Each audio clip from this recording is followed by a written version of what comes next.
शिवसेना ने छोड़ा कांग्रेस का साथ, मिलाया बीजेपी से हाथ। कांग्रेस का दावा, एमएलसी चुनाव में उसके साथ की गई गद्दारी। चुनाव परिणाम से कांग्रेस परेशान, फडणवीस और उद्धव ठाकरे खुश। एमएलसी चुनाव में बीजेपी ने एनडीए गठबंधन को दी मात। वोटिंग में जमकर हुई क्रॉस वोटिंग, बीजेपी को मिले 21 वोट ज्यादा। उद्धव ठाकरे ने 10 दिन के अंदर ही कांग्रेस को याद दिला दिया कि शिवसेना की ताकत क्या है। राज्यसभा चुनाव में मिली हार का उद्धव ने कांग्रेस से बदला ले लिया। एमएलसी चुनाव में कांग्रेस उम्मीदवार को मिली हार। कांग्रेस ने हार के पीछे एमवीए विधायकों की क्रॉस वोटिंग को बताया जिम्मेदार। शिवसेना विधायकों ने नहीं दिए कांग्रेस उम्मीदवार को वोट। बीजेपी के हाथों एक बार फिर मिली महाविकास अघाड़ी गठबंधन को हार।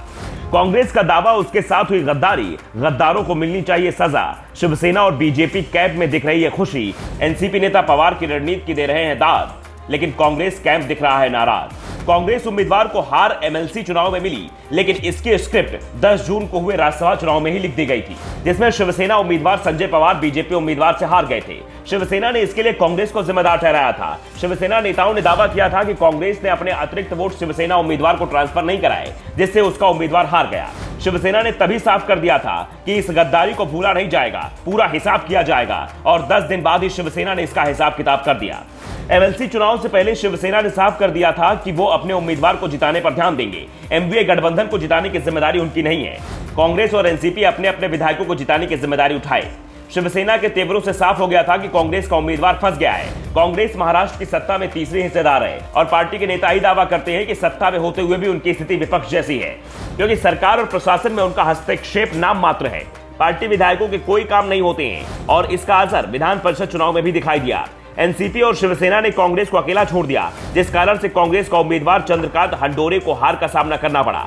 अब शिवसेना कांग्रेस की रणनीति पर सवाल उठा रही है। इस बीच एमवीए गठबंधन में एक दूसरे पर आरोप लगाने का सिलसिला भी शुरू हो गया है। कांग्रेस नेताओं का दावा है कि उनके साथ गद्दारी की गई है।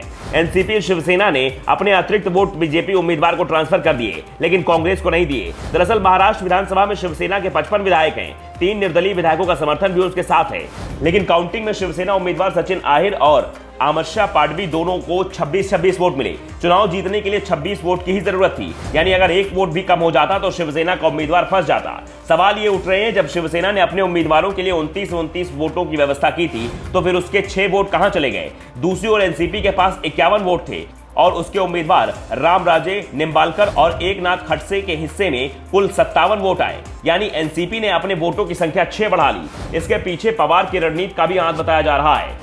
एआईएमआईएम के 2 वोट हासिल करने के लिए शरद पवार ने विपक्षी मोर्चे में बैठक का न्योता पार्टी के चीफ ओवैसी को भेजा। बदले में ओवैसी ने अपने दोनों विधायकों के वोट एनसीपी को ट्रांसफर करा दिए। दूसरी ओर कांग्रेस विधायकों की संख्या सदन में 44 थी, लेकिन उसके हिस्से में 41 वोट ही आए। पार्टी के 3 विधायकों ने ही कांग्रेस को वोट नहीं दिया।